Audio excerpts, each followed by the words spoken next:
Hello friends, મારી ચેનલમાં તમારું બધાનું સ્વાગત છે. આજે આપણે બનાવીશું કાઠિયાવાડી સ્ટાઇલ રીંગણનું ભરથું અથવા તો રીંગણનો ઓળો. રીંગણનો ઓળો બનાવવા માટે આપણે ભરતા રીંગણ અથવા તો ગુલાબી રીંગણ જે બી વગરના આવે એ આપણે લઈ લેશું. એને ધોઈ અને એમાં ચેકા પાડી લેશું. ચેકા પાડી અને પછી આપણે બધી સાઈડ એને આછું આછું તેલ લગાવી લેશું. તેલ લગાવી અને પછી આપણે ગેસ ઉપર શેકવા માટે મૂકી દઈશું. રીંગણ અંદરથી ખરાબ ના હોય એ પણ આપણે ચેક કરી લેવાના. હવે રીંગણ શેકતી વખતે એ ધ્યાન રાખવાનું કે એક પણ સાઈડ કાચી ના રહે છે અને બધી સાઈડ છાલ છે એકદમ કાળા કલરની થઈ જાય ત્યાં સુધી રીંગણ આપણે શેકી લેવાના. રીંગણ શેકાઈ જાય પછી ચાકુની મદદથી આપણે ચેક કરી લેવાનું. જો ચાકુ અંદર સુધી વહી જાય તો રીંગણ છે એ બરાબર શેકાઈ ગયા છે અથવા તો થોડી વાર વધુ શેકા દેવાના.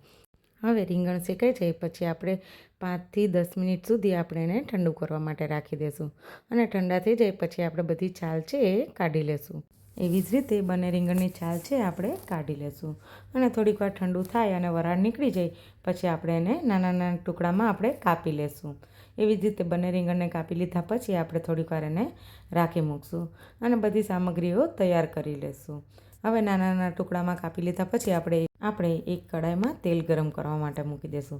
મેં અહીંયા 2 ચમચી જેટલું તેલ ગરમ લીધેલું છે. જો તમને વધુ ઓછું તેલ જોતું હોય તો તમે લઈ શકો. તેલ ગરમ થઈ જાય એટલે રાઈ, જીરું અને હિંગનો આપણે વઘાર કરી લેશું.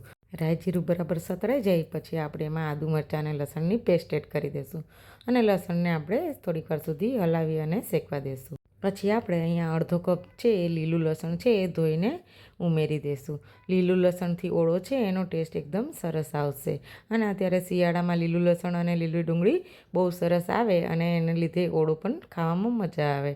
લીલું લસણ સતરાઈ જાય પછી આપણે એમાં 1 કપ જેટલી લીલી ડુંગળી એડ કરી દઈશું, જેને આપણે સ્પ્રિંગ ઓનિયન પણ કહીએ છીએ. લીલી ડુંગળી એડ કરી લીધા પછી આપણે બધા મસાલા એડ કરી દઈશું.